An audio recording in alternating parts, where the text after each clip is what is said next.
इस लेक्चर में अपन डिस्कस करेंगे F B D. Okay, what is F B D, free body diagram is. ठीक है, तो आपको सॉल्व करने के लिए नेक्स्ट पेज पे जाना पड़ेगा और इसका बैकग्राउंड ये वाला कर देते हैं। तो एफ बी डी का इम्पोर्टेंस क्या है? एफ बी डी का इम्पोर्टेंस ये है कि आपको एक पूरा स्ट्रक्चर दे रखा है, मान लिया स्ट्रक्चर के अंदर आपको उसका एनालिसिस करना है। तो एनालिसिस एक साथ तो कर नहीं पाओगे, छोटे छोटे पार्ट्स में उसको डिस्ट्रीब्यूट करना पड़ेगा और उसमें फोर्सेस लगाने पड़ेंगे, तभी आप कर पाओगे। तो छोटे छोटे पार्ट में उसको अपन फैब्रिकेट उसको डिस्ट्रीब्यूट कर देंगे, डिस्ट्रीब्यूट करने के बाद उसका एनालिसिस करेंगे। तो एफ बी डी का रिक्वायरमेंट इसलिए है क्योंकि आपको हर एक पार्ट का एनालिसिस की ज़रूरत है to calculate the acceleration for the given problem. Okay, तो अपन शॉर्टेस्ट एफ बी डी करते हैं। मान लिया ये आपका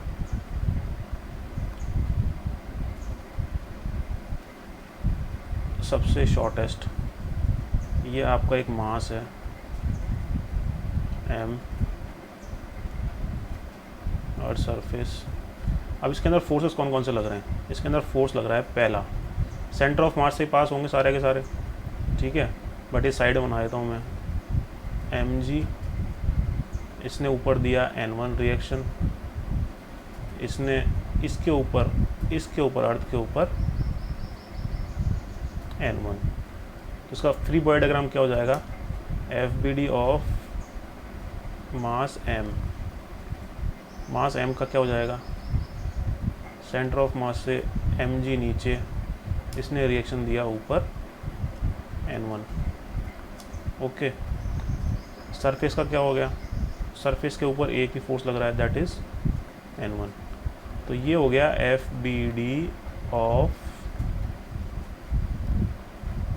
मास and F B D of surface. कोई सा भी सरफेस हो सकता है, ठीक है। अब आप देखो थोड़ा सा डिफरेंट,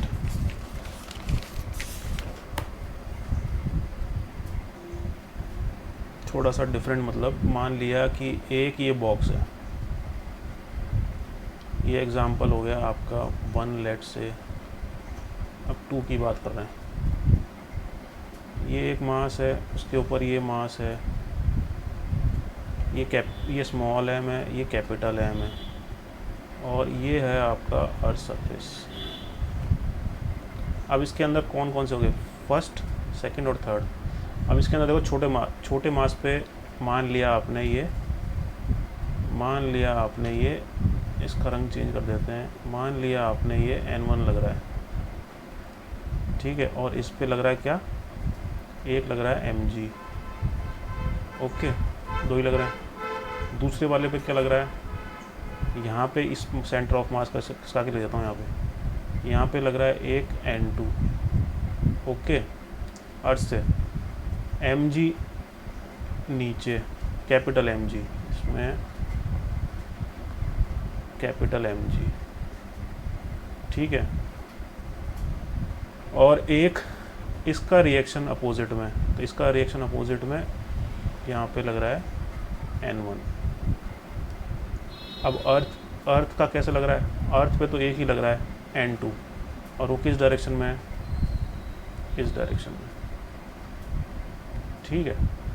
अब आप देखो, इसको अपन ने बना लिया, मान लिया ये स्मॉल m का बनाते हैं पहले। स्मॉल m का क्या क्या हो गया? ऊपर लग गया N1, नीचे mg, F B D of mass m। Next क्या है? कैपिटल M, बड़ा M, ये बड़ा M हो गया। इसके क्या क्या है? ग्रीन में लिया है, ये देखो, ये लगा mg, कैपिटल mg। एक रिएक्शन दिया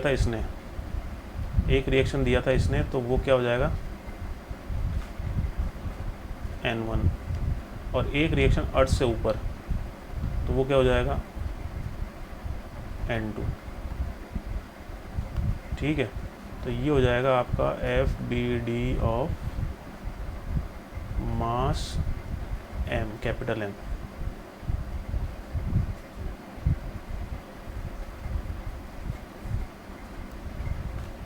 ऑफ मास m, ठीक है। और एक है आपका अर्थ सरफेस, एक आपका क्या है, earth surface.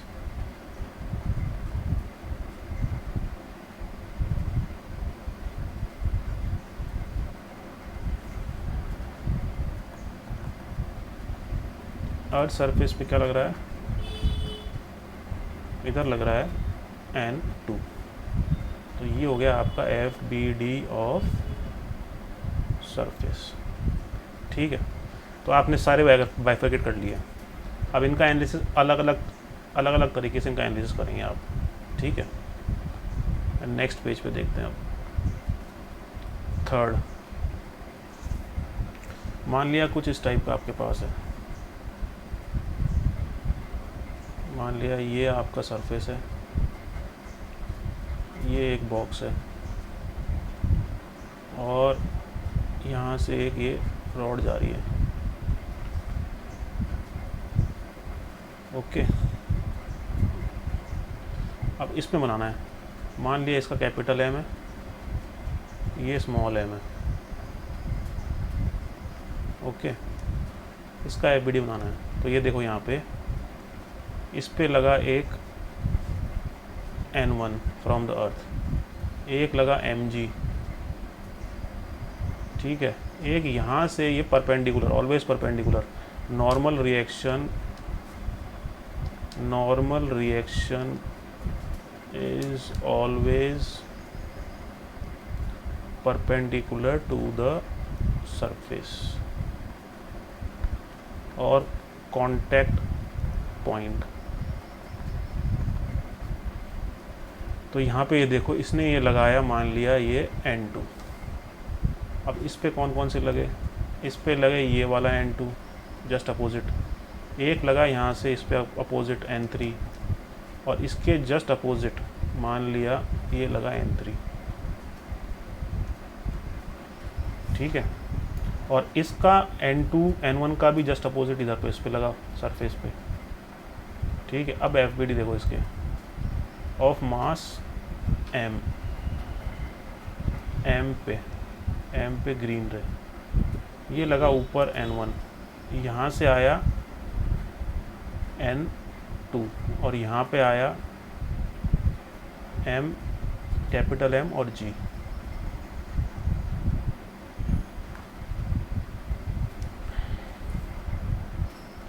Capital M G, okay. इसको आप ऐसे भी लिख सकते हो, कई बार क्या होता है कन्फ्यूजन और भी कम कर दो, अगर बाद में प्रैक्टिस हो जाएगी। तो ये N2, ये mg और ये N2, ठीक है। ये हो गया आपका FBD of mass M। Next rod का, ये रॉड है आपकी ना, ये रॉड है, इसका है यहाँ पे N3, यहाँ पे mg और यहाँ पे माना N2, ठीक है। और I can write it as यहाँ पे mg और इसके जस्ट अपोजिट में N3 और यहाँ पे ये N2। This is the FBD of rod. और सरफेस का क्या हो जाएगा, सरफेस का तो बहुत ही सिंपल है, यहाँ पे N1 और यहाँ पे N3। तो यहाँ पे इसका भी ऐसे लिख सकते हैं, ये N1 और यहीं पे ये मान लिया N3। तो ये हो गया आपका FBD ऑफ सरफेस, ठीक है। और देखो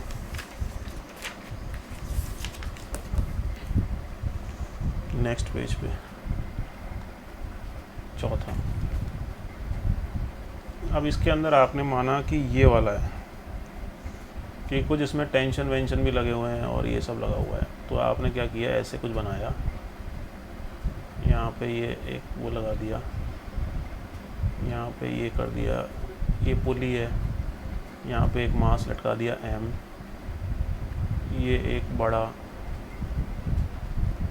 और एक ये भी एक। ठीक है, इसको इरेज इसलिए कर रहे हैं अपन क्योंकि आपको टेंशन समझ में नहीं आएगा अगर छोटा छोटा बना दिया तो इसलिए बड़ा बना देते हैं। ठीक है, बड़ा मतलब लंबा, लंबा इसलिए कि आपको अब समझ में आ जाएगा। ये आपका यहाँ पे पुली, ये मास, यहाँ पे आपका ये एक मास, ठीक है, और एक यहाँ पे ये एक और मास, ये M1, ये M2, ये M3। ओके, अब इसके FBD बनाओ। तो इसमें पहले तो आप लगाओ टेंशन्स। टेंशन कहाँ पे है? तो टेंशन की ऑलवेज बताया T, मान लिया ये T1 है और ये भी T1 है। यहाँ पे मान लिया ये T2 है तो ये भी T2 है। ऑलवेज पुलिंग टेंडेंसी होती है, और जैसे ही स्ट्रिंग चेंज हुई टेंशन चेंज हो गया। और यहाँ पे ये जो है फ्रिक्शन लेस है, अगर फ्रिक्शन लेस नहीं होती तो T2 इक्वल नॉट 3 होता, फ्रिक्शन लेस पुली। ठीक है, अगर फ्रिक्शन होता तो टेंशन अलग अलग होता। अब इसके अंदर एक और देखो, इसी के अंदर एक और देखो, मान लिया कि ये आपका इस पे लग रहा है M1G और इसके ऊपर लग रहा है आपका N1। ठीक है, और कुछ लग रहा है? नहीं लग रहा। नेक्स्ट, ग्रीन हो गया, रेड से करते हैं।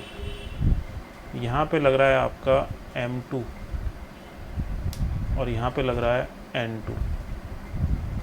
ठीक है, यहाँ पे लग रहा है T, और T के अलावा कुछ है नहीं। T के अलावा एक और है बस यहाँ पे, इसको येलो से कर देते हैं, M3G। और ये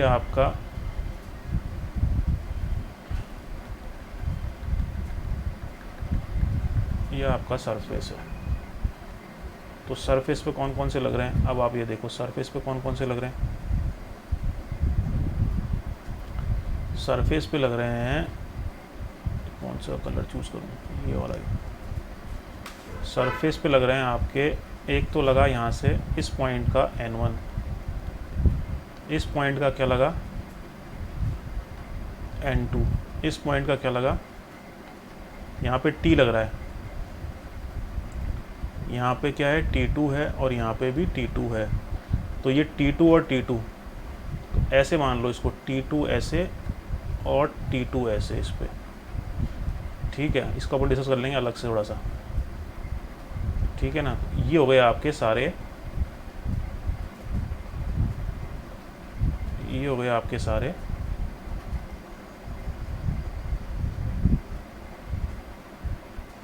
ये एक रंग कर रहा हूँ जिससे आपको पता रहे कि कौन कौन से कहाँ पे लग रहे हैं। ये सारे ब्लैक से कर दिए मैंने इसलिए। ठीक है, ओके, अब सही है। अब आप देखो इसका FBD ऑफ मास M1, ये M1 है। ठीक है, अब इसको ग्रीन से, ये ऊपर लगा इस पे N1, नीचे लगा M1G। ठीक है, और यहाँ पे लगा ये tension T1, FBD of M1। Next क्या है? M2 पे कौन कौन से लग रहे हैं? M2 पे देखो कौन कौन से लग रहे हैं। ये लगा T2, ये लगा T1, ये लगा N2, ये लगा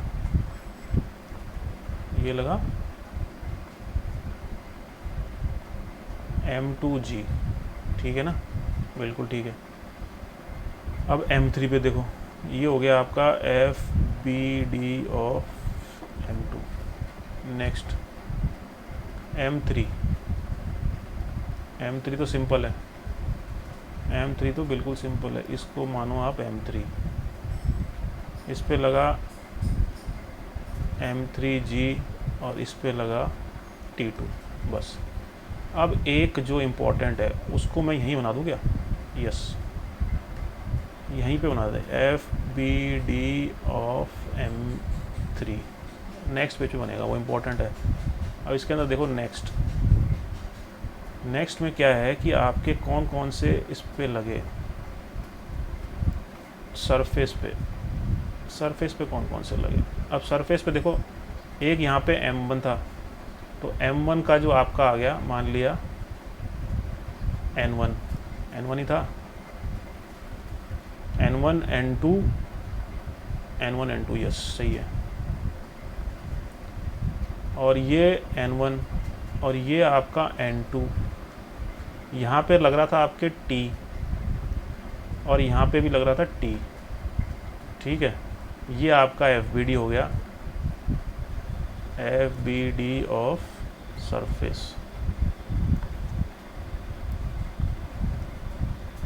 इसलिए इम्पोर्टेंट है क्योंकि क्या दिक्कत ये है कि ये जो पॉइंट है ना, ये पॉइंट भूल जाते हैं लोग बाग। अब इसके अंदर आप दो तरीके और हैं, इसको आप ऐसे भी लिख सकते हो, इसको आप ऐसे भी कर सकते हो। यहाँ पे N1, यहाँ पे N2, यहाँ पे डायरेक्ट लगा सकते हो T और T, 90 डिग्री पे √2T हो जाएगा, तो ये √2T eight an angle of 45, ऐसे भी कर सकते हो। ये भी FBD करेक्ट है, FBD ऑफ सरफेस, ठीक है। इसका और छोटे फॉर्म में भी कर सकते हो, मान लिया ये N1,